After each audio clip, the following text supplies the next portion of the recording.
Hi everyone, welcome to Korea Crafts. My name is Dali. Today we will make a 9-piece Jogakbo. The end result will look like this, and the back side will look like this,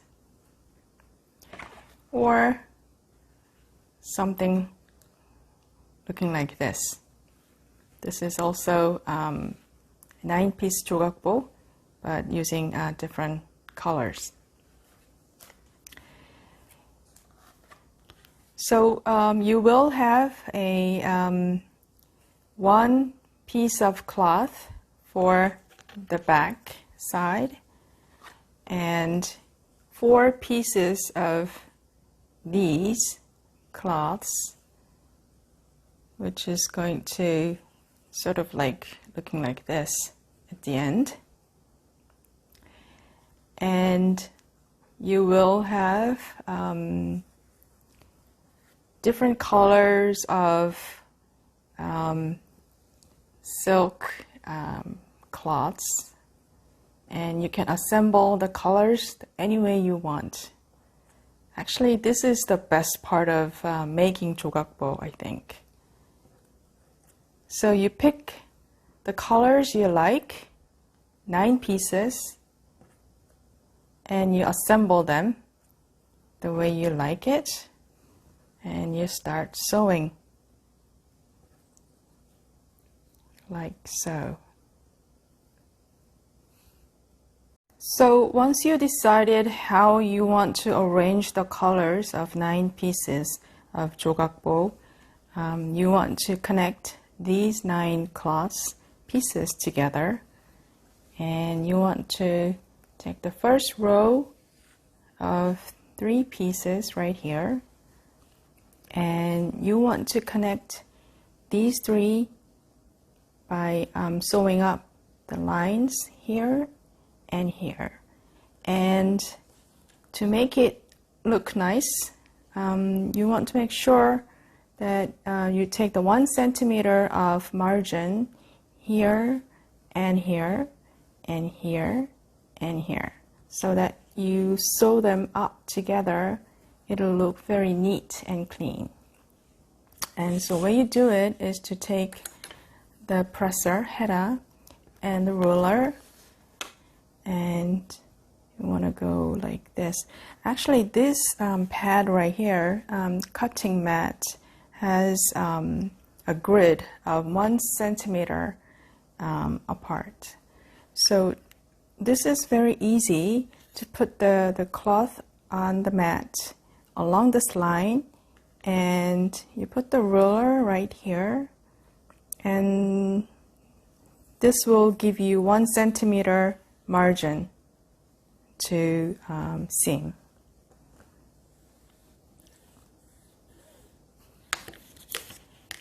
And you fold the cloth right here,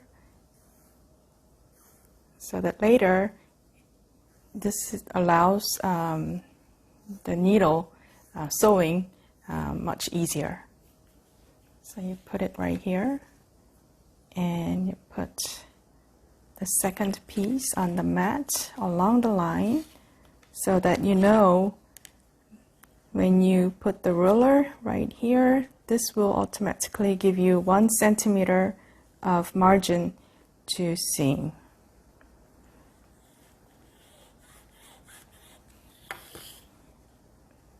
And also, you want to make the line along this line as well, because this is the center piece.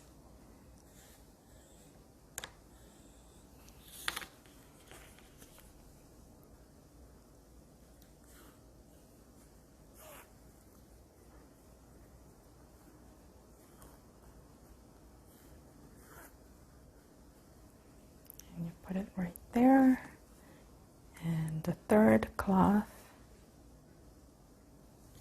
is here. So this will give you 1 centimeter margin as well.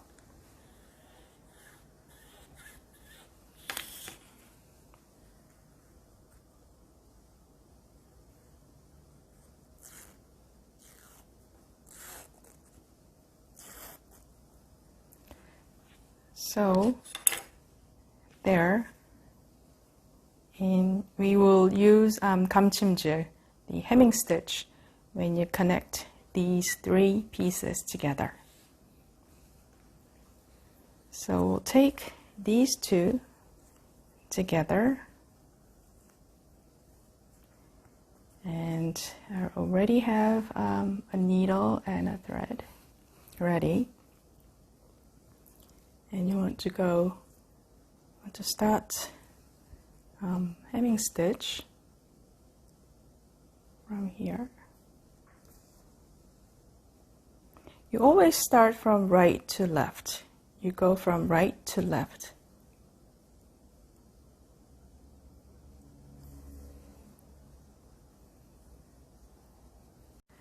Now I pressed each piece with the iron so that each row looks really flat now.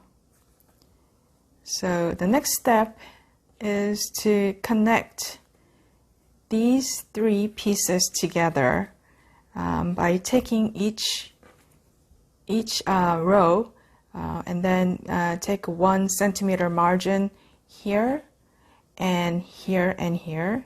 So both sides for this center piece, and here the 1 centimeter margin, so that we can connect these three pieces together.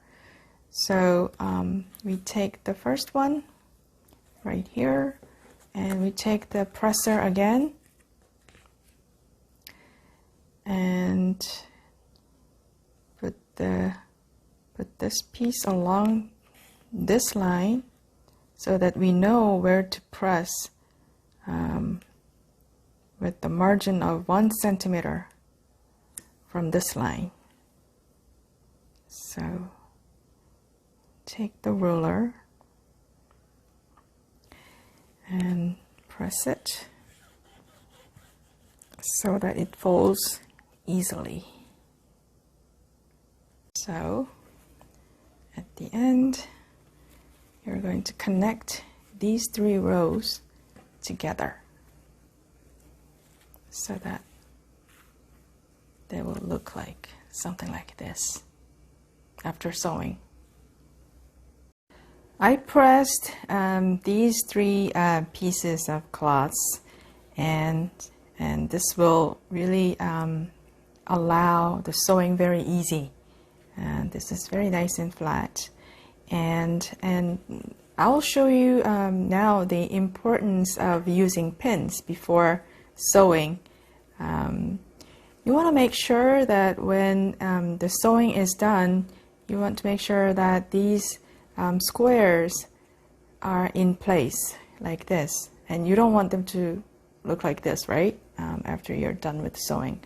So before starting sewing, you want to sort of put these two pieces together so that they don't, just move away from the intended lines. So that's when you use the pins, so that tentatively we want them to stay in place. So like so, you want to use the pin before starting sewing.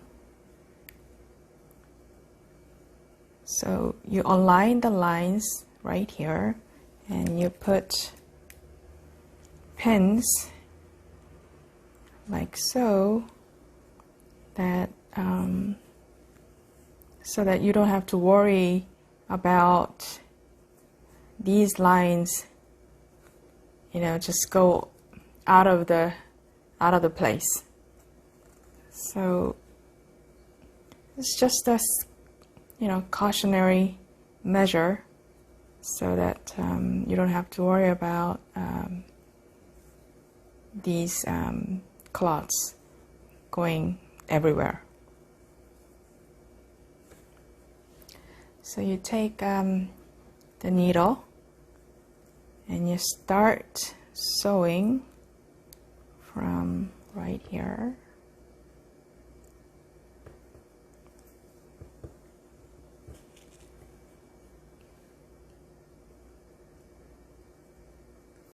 So now you connected all the 9 pieces together like this, and I already pressed the iron so that these 9 squares stay flat. So on the back side it should look like this. And you want to make sure that this loose threads, you want to cut them out. Because once you're done, sometimes these loose ends you can see through, and it's not gonna look very well. What the next step will be is to put these 4 pieces of cloths like so.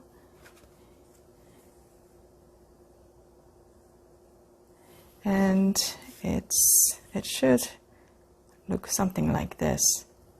Remember the complete result, it's going to look like this, and that's what we are making with this one.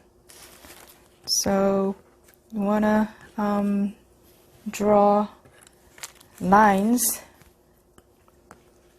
with ruler and a chalk pencil, and we want each square of 5 centimeters.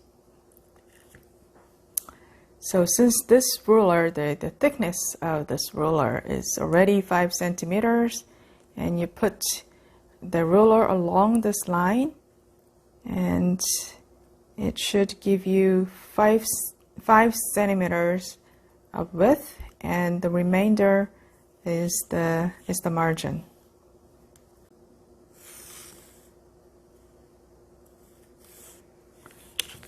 So you see the lines with the blue chalk pencil. And you want to take these 4 pieces of white cloths, and with the 1 centimeter margin, and this gives you a very clean edge. And you want to make this on all 4 sides. So one's done, and I'll do the rest. So now you have 4 white cloths with one side folded like so. You want to arrange that. You want to sew them up along the line that we drew with the chalk pencil earlier, like so, with based stitch, which means that we are holding these 2 cloths tentatively for more detailed stitches, which is 3 stick stitches, which we learned in our earlier video. To go from here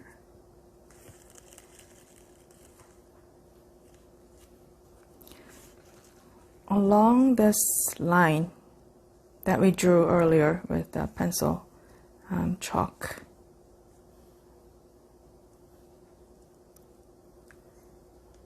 Now this is a rough stitches. This is a very this is a tentative stitches that to hold these 2 pieces of cloth together.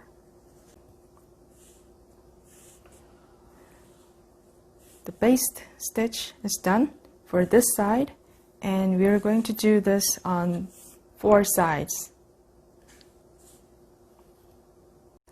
On the second side, you want to put the second cloth along the chalk line here, like so, and you want to hold these 2 pieces together with the baste stitch.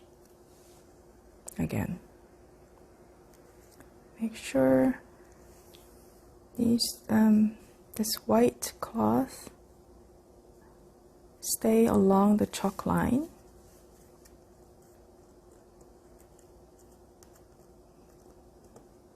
Nice and square. And you start from here. So you're done with the running base stitch along the four sides of the centerpiece, like so. And what we want to do now is to draw a line just 1 millimeter away from this edge with the thermal pen, which is great because it shows you a very visible line along the cloth, but once you iron it, the line becomes invisible. So it's a great stuff. So I'm going to draw a line just along the centerpiece, 1 millimeter away from the center, like so. I'm connecting the lines from here to the end of the cloth because we want to have the 3-stick top stitch until the end of the cloth right here on the both on all four sides. I forgot to draw that. So I'll start from here.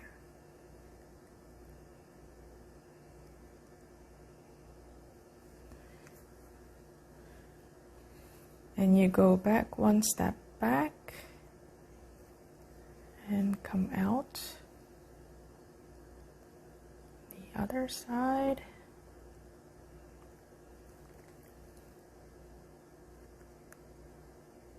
About 1 or 1.5 millimeter length for each stitch.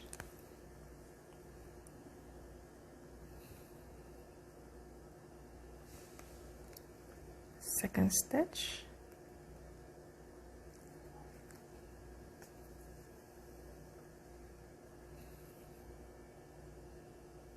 The third. And you skip a bit right here. So this is one set of 3-stick top stitch, and you come out from here and you go back 1 step back. You come out right here for the second stitch.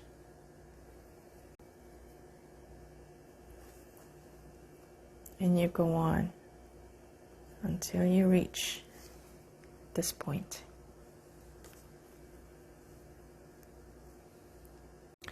So I'm done with the 3-stick top stitches along the four sides of the Jogakbo.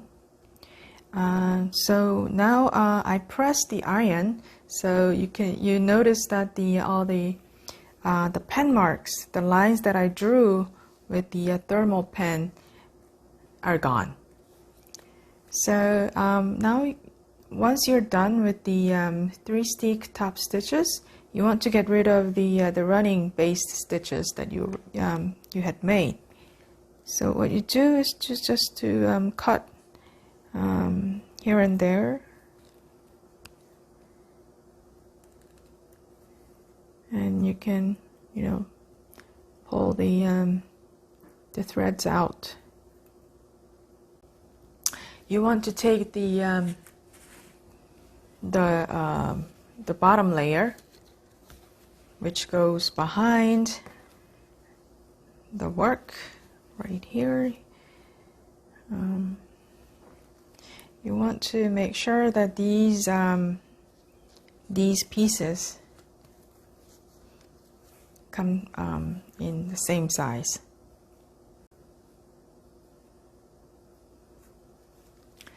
So what you do is to take the 1 centimeter margin around the 4 sides here again and here as well, so that we then put these cloths together, and using hemming stitch we're going to put them together.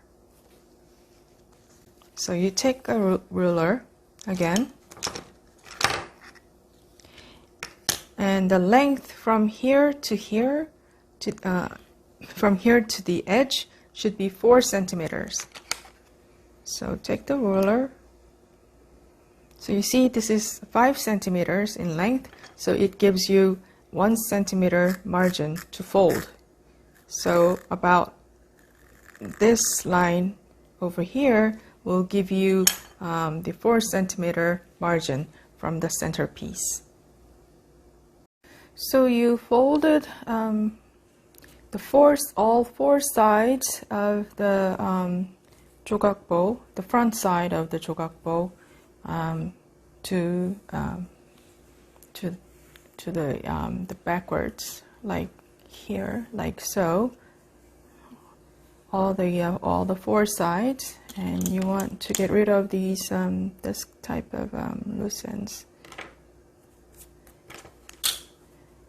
And you take the second layer, which is going to be attached to the front side of the Jogakbo, like so.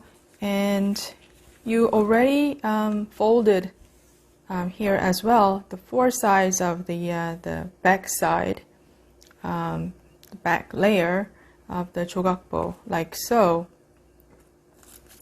and by 1 centimeter margin. And we are going to put them together like so, and using hemming stitch, 감침질, and we are going to close all the 4 sides right here, and we'll have the complete 9-piece Jogakbo.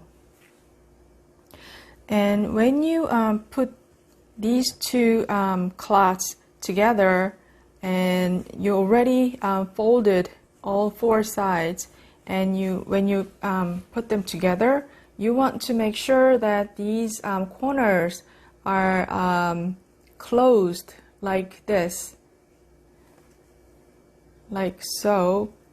The reason why that we do this is to prevent all 4 corners become too thick. So if you combine them together like this, and suddenly all 4 corners become too thick, and it's gonna, they're going to stand out, and we don't want that to happen. So when you close all the 4 corners, make sure this folded edge becomes, they are closed up like this. So now we want to start sewing up the edge, the 4 sides of 9-piece Jogakbo. You want to take one corner first and connect these 2 cloths together like so. Not like this, because this would make the corner too thick, but you want to connect these 2 cloths like so. See, nice and neat. And then you start stitching using hemming stitch. So you come out from here. I'm just using the green color this time. You can use whatever color you like, and you just keep stitching from here, and make sure to hide the knot under the cloth to make it nice and neat. You keep going like this. So this is the final piece of 9-piece Jogakbo that we made. So I finished all 4 sides of Jogakbo with hemming stitch like this, and this is the front and this is the back. You can use whatever colors you want when you put together the colors of the pieces of cloths, and these 4 sides as well, but usually we use the white or off-white silk cloths. But I mean, you can use whatever colors you want, and you can use whatever colors of thread you like. And when closing up the 4 sides of the Jogakbo, you can use not only the hemming stitch, but a stitch called a hidden stitch, which I'll be showing it to you in the next video. I hope everyone enjoyed making 9-piece Jogakbo as much as I did. And until I see you next time, please enjoy. Bye now.